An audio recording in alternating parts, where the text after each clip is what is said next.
right, it's another Sunday for Creative Perceptions, where your dream meets your reality. My name is Zachary Rogers, and I am the host of Creative Perceptions. This is episode 7. Today, I have a very talented, multifaceted artist, producer, writer, entertainer. Yes, sir. Man, this is gonna be a good episode. I have Marcus Alland. Tell the people who you are, sir. Man, tell people who you are, man. Oh man, what's up, world? This is the kid, you know what I'm saying, Marcus Alland. You know what I mean? I'm here. I'm an artist, rapper, writer, producer. You know what I'm saying? True honor to be on Creative Perceptions, man. Thank you for having me, bro. For sure. Man, I thank you for that humble, man. We're just getting things started over here at Creative Perceptions, man. So I definitely appreciate you for gracing the platform and for even taking the time to hop on. So, quick story. I met Marcus at a showcase for Corey and Skybox Productions, which was epic. It was at, I want to say it was St. Charles Town Center, right? Yeah. Mm-hmm. Definitely an epic show, definitely in the middle of the mall, right under the food court. It was definitely epic. You saw a lot of good performances. One of Marcus' performances definitely stood out to me. Young, Black, and Gifted, correct? Yes, yes. Headliner, dope song, dope message, very upbeat. So we're gonna get into the interview. Yeah. So my first question: born and raised in Queens, New York, right? Yes. All right. So tell me, walk us through your upbringing in Queens, New York, because you know there's a lot of culture in New York and a lot of swag, and no matter what borough you're in or what part you're in. Absolutely, man. Oh man, Queens, New York, man. Definitely. The number one thing that comes to mind as far as with any words, I would say home. You know what I mean? Because it's like, you know, growing up, you know, I went to, you know, PS 52. That was a school that I went to, since I was born, and I was in New York for like my early childhood years. You know what I mean? So of course, getting my feet wet as a young boy up in the city and stuff like that, and being raised in Queens. Of course, we wasn't too far, from Jamaica, Queens, where of course 50 was raised at, and of course where Nicki and them, they used to roam the streets over there as well. So we, you know what I'm saying, we a little affiliated in the area. You know what I mean? So me personally, I was, of course, I'm not gonna hype myself up. I was raised in the burbs. I'm gonna put that out there. You know what I'm saying? So I was definitely up in the Springfield Gardens area off of 182nd. So it's like in that area, of course, you had a mix of, you know what I'm saying, everybody trying to do their thing. And of course you had your rough heads, you know what I'm saying, your good people and stuff like that. So I can say it was a mixed bag, but definitely that's definitely home for sure. Now that I'm thinking about it, y'all do have a lineage. You have B.I.G., you have Jay, you have Nicki, you have Ja Rule, you have the Locks, you have Jadakiss. Yeah. Oh, DMX, all of them. DMX, rest in peace, DMX. Oh God, the whole Rough Riders. Oh my goodness. We gotta steal Eve though. We push Eve to PA, Philly, but yeah, close enough. All right, yeah, y'all got a lineage. I'll give you that. Yeah. All right, so definitely, I'm thinking off the top of my head, definitely you have a sense of home, sense of culture from New York. So around age 14, you transitioned to Prince George's County, Maryland, where the culture is definitely different when it comes to the go-go, when it comes to the food, when it comes to the environment, things of that nature. Mm-hmm. So when you transition to Prince George's County, you start to get your sense of music, right? Or you start to like really become connected. What do you think are some of those things that generated that for you? Well, I could definitely say starting out, it was definitely the church.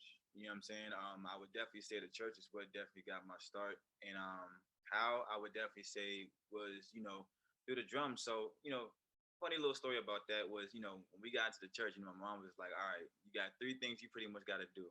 It's either, you either sing in the choir, you become an usher, or, you just play an instrument. So it was like, nah, it wasn't no just sitting down, enjoying the message. It wasn't no just chilling. Nah, you got to be active.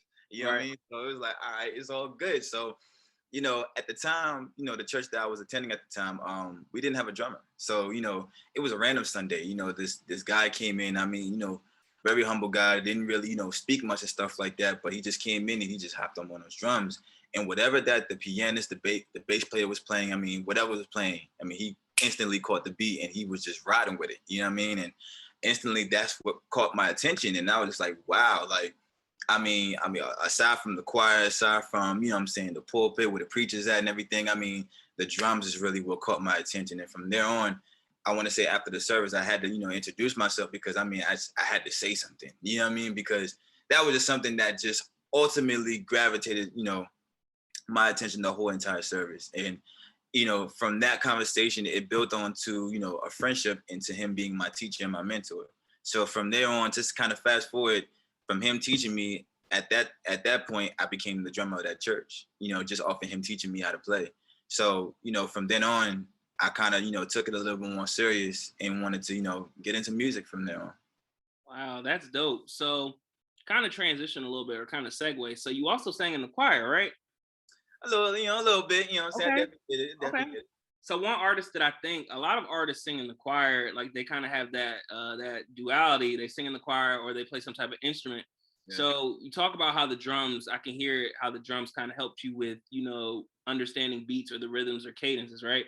Yeah. So then you get another side when you're in the choir. How did that kind of help with your music as well too? Obviously the vocals, yeah. But like from a sense of like production, how did that help? Well, definitely, because I would say as far as with my choir singing, man, I did a lot of that when I was in high school. Little story about that was well, I think it was about sophomore year in high school. I got my classes and I looked on my schedule and I saw that I was in basic choir. So of course, I start and everything. And of course, we do these things called pitch placement. You know what I'm saying? So of course we place you in whatever, well, not pitch placement, but vocal placement. So whether you're baritone, bass, soprano, you know what I'm saying? Things of that nature. And once I got placed, me being a bass with, of course, kind of voice that I have, he was pretty much saying that he's like, you know what? You don't need to be in basic, you need to be in advanced. And automatically I got a little like, all right, I don't know. Should I really be in advanced? I already don't know what I'm doing now because I'm mainly a rapper. You know what I mean? I don't really sing like that. So, right. He was like, no.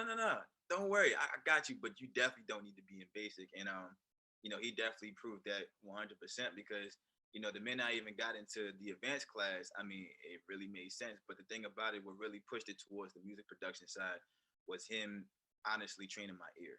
You know what I mean? Because the thing about it is just that when you're singing in the choir, you have to pretty much know the difference between, of course, your pitch and whoever you're singing next to is pitch. So let's say, for example, if you're a baritone and you're standing by a tenor, you know what I mean? You can't really get, I guess, quote unquote, distracted from what the tenor is singing from what you're singing. Right. So, and the thing about it is, of course, within different songs, in the choir, of course, we have harmony. So you want to make sure that you're, that you're singing the right note and stuff like that. So that way, whatever, I guess, section or part of the song that you're singing, and especially if it's a harmony, it would, it would be on pitch and it would stay on pitch. You know what I'm saying?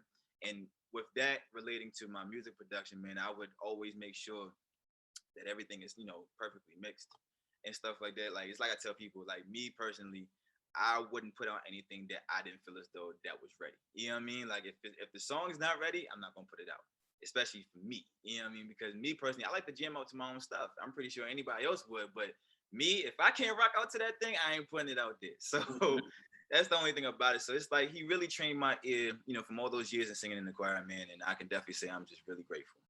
That's good. I think like definitely having a keen sense of ear because in today's world, you can put out music so fast and it's like it's kind of like people are in a rush to put out music, but it's just like, if it doesn't have that, like you kind of wasted your time because that's the one thing, even though I get frustrated, like I love underground rapping and then, I have my mainstream. Right. I love Kendrick Lamar. The one thing that I appreciate, even though I get upset because it takes him forever to put out a project, he is not going to put out anything unless it sounds great across the board. So that's the one thing I can appreciate about him. Chance the Rapper is like that too. Same. Right.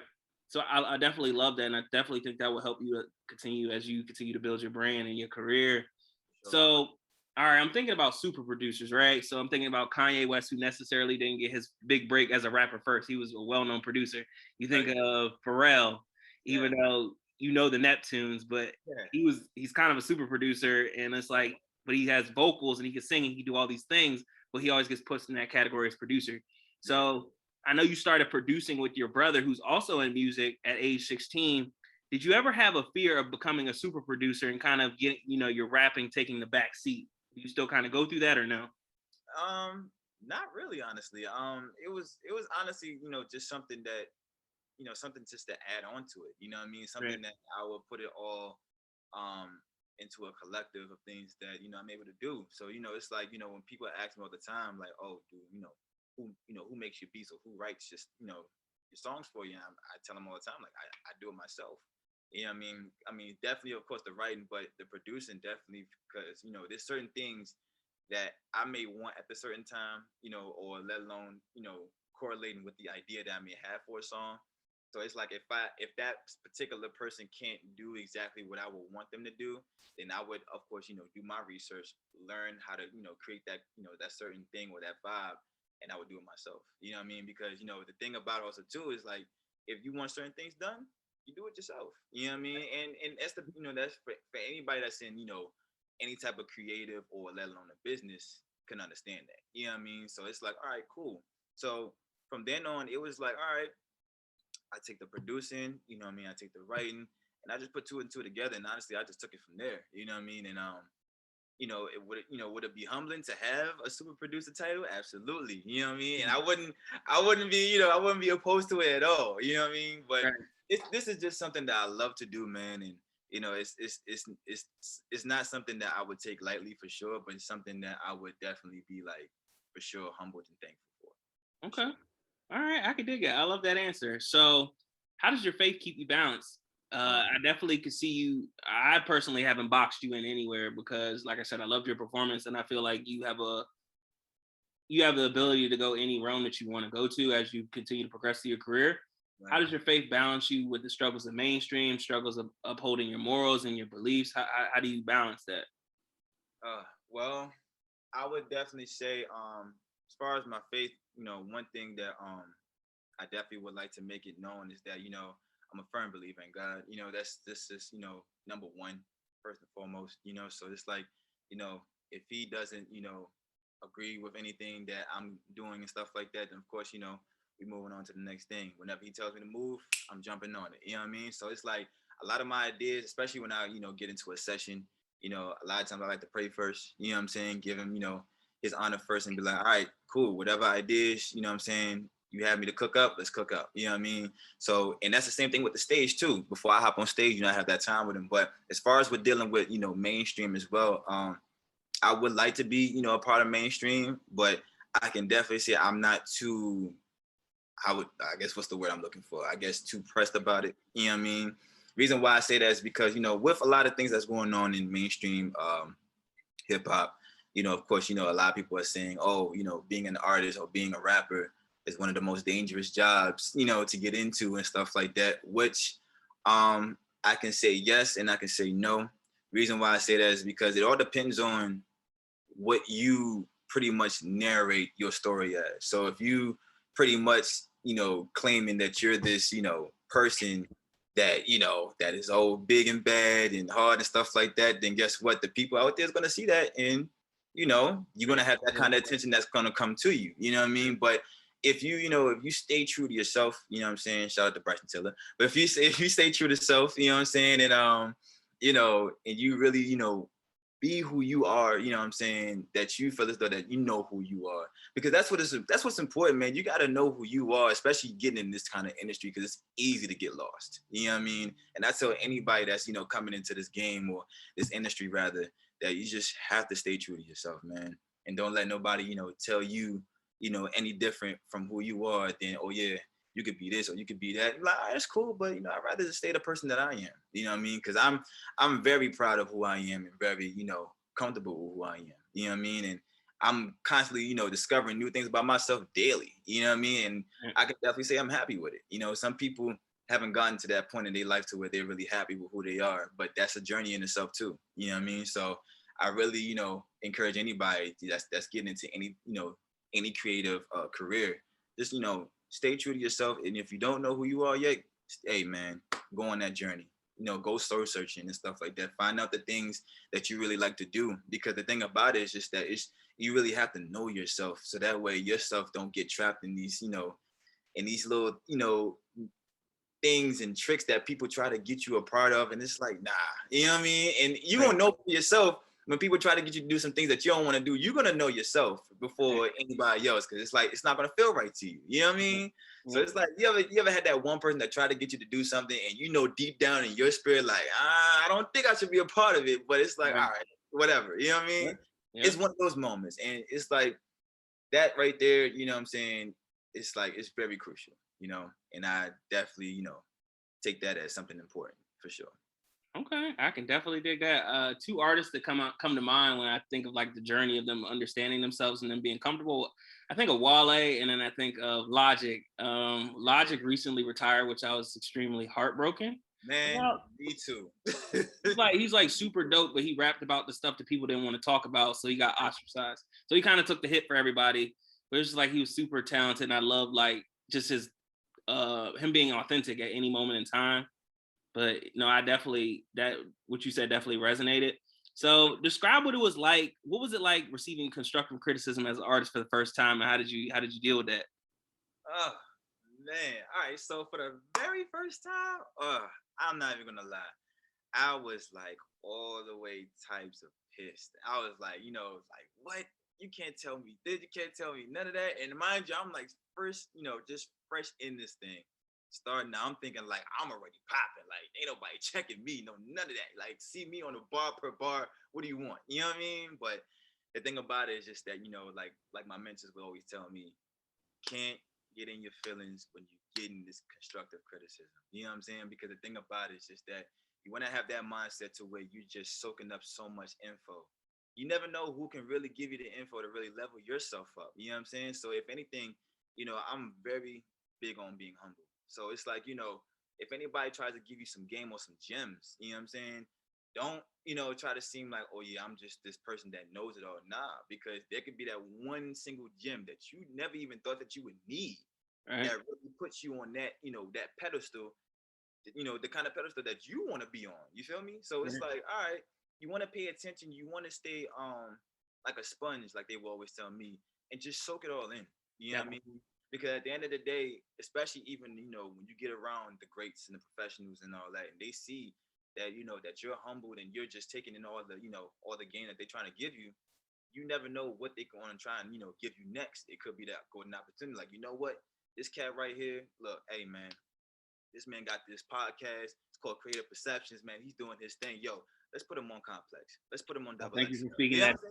Thank let's you. put him on something big. He's taking in all this info. You know what I'm saying? Like he's doing his thing, and that's what a lot of these veterans are looking for. Somebody who's not hard headed. Somebody who's not, what I'm saying, that's out here trying to be, a high head, a rough head, and stuff like that. Just somebody who just humble, just takes it all in. So I had to learn that for myself. You know what I mean? As a young cat and stuff like that. And then as time went on, when I started taking in that game, it all made sense. You know what I mean? So to be the person that I am now, I had to learn. And that's the thing. It's nothing wrong with that. You're gonna be learning a lot of stuff until the day that you die. It don't end. So it's like, take that to mind and just take that, wherever you go. You know what I'm saying? Rather be in your business or rather just be life. So I agree. Man, I definitely added on a few questions that I was supposed to ask for this segment, but man, thank you for the transparency. I definitely appreciate all your answers. My next question would be, when can we expect your first project? Or do we have any EPs out there so people can so I can put, I'm promoting this heavy after. I mean, I don't have that many followers like you, but right. What we got in the works? Well, I definitely have an EP that's out. I put it out like a few years back. I want to say maybe 2016, 17, maybe 18, around that range. I do have an EP. It's called The Calm Before the Storm, and that particular project is pretty much, the title is pretty much self-explanatory. It's really just, something to give you a taste of until I drop that one project. That's gonna be the storm. You feel me? So it's like, all right, this is pretty much giving you a preview. But as far as with any, upcoming projects, I guess it's, fair to say it now that this year I'm definitely dropping my first album. So I'm definitely doing that. I'm dropping it later in this year. I'm not gonna give a specific month, but it's definitely gonna be in the second half of the year. Okay. As far as with any singles that's coming out, I want to say Young, Black, and Gifted, Sky's Never the Limit, and this next single that I'm dropping soon are definitely 3 singles off the album. Okay, well, I heard the first 2, both dope. Appreciate that, definitely. So it's gonna be dope, man. It's gonna be fire. I'm excited for that. Definitely whenever it does come out, I will be supporting. I will purchase wherever it is being sold. So just let me know. Also, so I feel like I already have the answer for this one, but I might as well go ahead and ask it. Do you All right. feel like you'll get boxed in as a Christian rapper as people become familiar with your faith and what you stand on? Are you worried about that? Do you feel like you're going to get boxed in?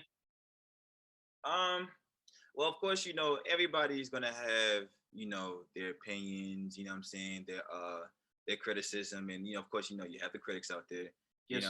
So the thing about it is just that, is to as I was told, even from my parents, that to not really worry about what the world is pretty much saying. You just worry about what you're doing. You know what I mean? And that's pretty much the kind of attitude that I have against it. Well, to it, I should say. And if they consider me as, I guess, a Christian rapper and stuff like that, I'm not really opposed to it.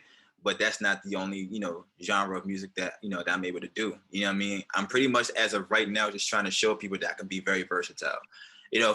For example, a couple of people have noticed that, a lot of my songs, well, I want to say these last recent 2 songs have been clean with no, explicit language in it. Right. And I definitely wanted to show that, even starting out, that, I can pretty much do that kind of music. Go explicit, go raw, go, what I'm saying, pop, R&B, whatever, that's thrown at me, I can pretty much hit it on that, on that angle. Right. So that's honestly really my goal, really, is to show the world that I really can hit it up on different. Yeah. So definitely.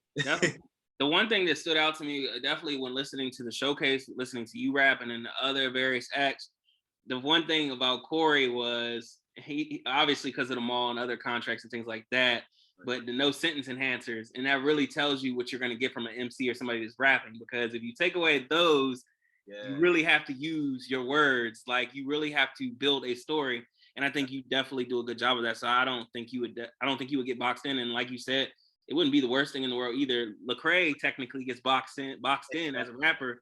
But if you look at my favorite, so it's like one of mine too, him and Andy Mineo. And if you think about it, I listen to Restoration. Oh, that's easily a 2020 album of the year for me personally. But like, for real, definitely. But a lot of people won't put him in that category because how he started. But I agree, that's definitely one of the people's. But all right, now we're done with the let's talk portion of the interview. The next part of the interview is called Quick Strike. I used to work at Foot Locker and I love sneakers. So when Quick Strike, those are sneakers you only probably get like 5 or 7 pairs and they go real quick. So these answers they're gonna be like, you're gonna have like 1 or 2 options and they're gonna be quick responses. All right. Gotcha. Death Row or Bad Boy? That's kind of hard. Bad Boy. All right, cool. NWA or Wu-Tang? That's kind of hard too. I'm gonna go with Wu-Tang on that one. Okay, that's a trick question for all my rap historians out there. Obviously, we know we can't have Wu-Tang without NWA. We know that. However, it's fun to do it anyway. All right, top 5 rappers of all time. Doesn't matter. They could be alive. They could be current, past, or future. I mean, not future, current or past. Top 5. All right. So in any kind of order, right? Any kind of order. I won't judge you. All right, cool. So any kind of order, I'm gonna go ahead and say Kendrick. I'm gonna say Cole. I'm gonna say Mick Jenkins. I'm gonna say Biggs, and Big. And I'm definitely going to say, you know what? Bump it. I'm gonna put my boy Logic in there. Ooh.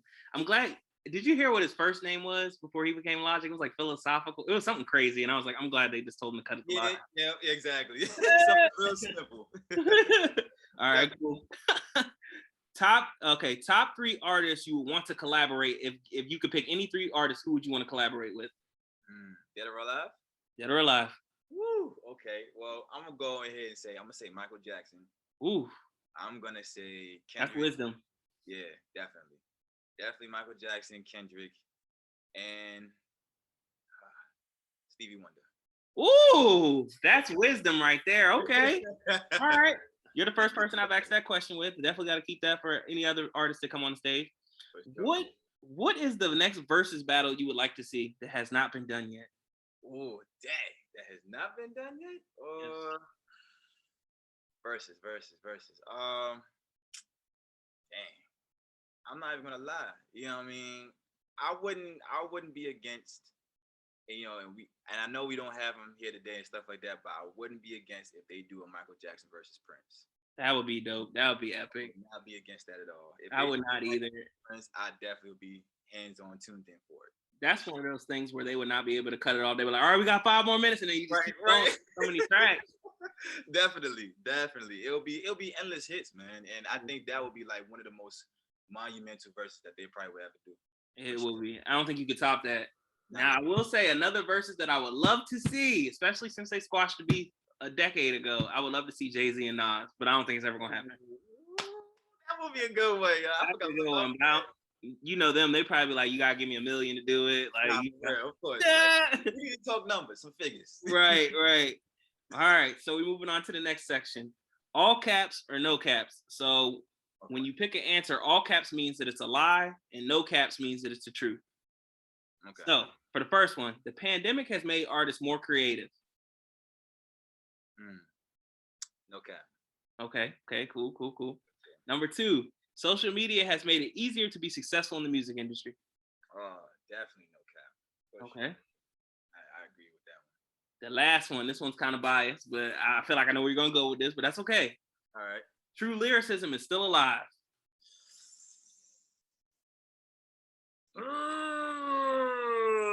I'm gonna say all caps. I'm not even gonna lie to you. I'm gonna put it out there. That's we gotta work. We gotta bring the lyricism back, huh? We gotta bring the lyricism. It needs to be more than what it's given out now, for sure. I can respect that because it's hard because we live in a generation that's like, don't get me wrong, I'm like a huge, like, I love lyricism, whether it's underground or mainstream. I'm a huge R&B person, but nowadays it's kind of hard because, like, you definitely there's a lot of club bangers, there's a lot of trap beats and stuff. I'm a huge Gucci fan, but I can't listen, he doesn't have an album that I can listen to. There's maybe one album I can listen to all the way through and not like stop or skip. Like, I was listening to The Blueprint today and I was like, yo, like, the whole album, all like, I want to say at least 10 of those songs on the album were on the radio, number 1 for at least like 5 weeks. And I'm just like, you don't, but it's like, if you say something about the current music, oh, you're a hater, but it's like, no, I'm not hating. It's just like, I would only listen to that if I'm out at the club or if I'm out at a party, and I don't really club like that. So it's like, but yeah. Definitely not really for the clubs, but I definitely can say, you know, I would say, okay, so it's a reason why I say all caps with that. I would say on the underground scene, it's a lot of lyricism. I believe it. Yep. A lot of lyricists out there for the underground scene. We need more lyricism for the mainstream. And the reason I say that is because, like you said, you got more of the the club bangers, the club hitters and stuff like that, and which is cool. You know what I'm saying? Because you want to make records that's going to sell, but also too, you want to make records that, of course, the fans is going to connect to. Right. You know what I'm saying? We need a lot more of that because, of course, look where the world is at. You know what I mean? You can't really base on just everything like, all right, cool. We need, what I'm saying, the coochie poppers out there. We need the clappers here and this, all that. Like, nah, sometimes we got to take a backseat with that. Right. And just, kind of pay attention to what's going on here in the world, because it's like you never know what that person could be going to, or going through, I should say. And you're that artist that they, that they listen to, and they like, yo, like, I need a little bit more of that. You know what I'm saying? Right. But of course, hey, like you said, it's a bit biased. So that's real. No, it's real in a good way, because it's like me and my friends, we have this argument all the time. It's like we talk about, I don't remember the base, but pretty much it's like we talk about why rap is separated from hip hop, and they say it's the same thing, and I'm like, no, it's not the same thing. Rap was more of the lyrical, like when you think about it, like civil rights movement, you think about when rap really started to blow up in the late 80s, early 90s. They were talking about things that were going on in the world, and they didn't really want to sell that. Like, and then hip hop became the entertainment that the major corporations can sell. So it's like you get it, but like I agree with you. There definitely needs to be a lot more lyricism. But the underground scene is real. But we're at the end of the interview. But before I let you go, I have 2 more things that I need. Right. Okay. So one, my last question is, what have you learned, or what has the pandemic taught you? Oh man, I would definitely say the pandemic has taught me a great deal of patience. I would definitely say that for sure.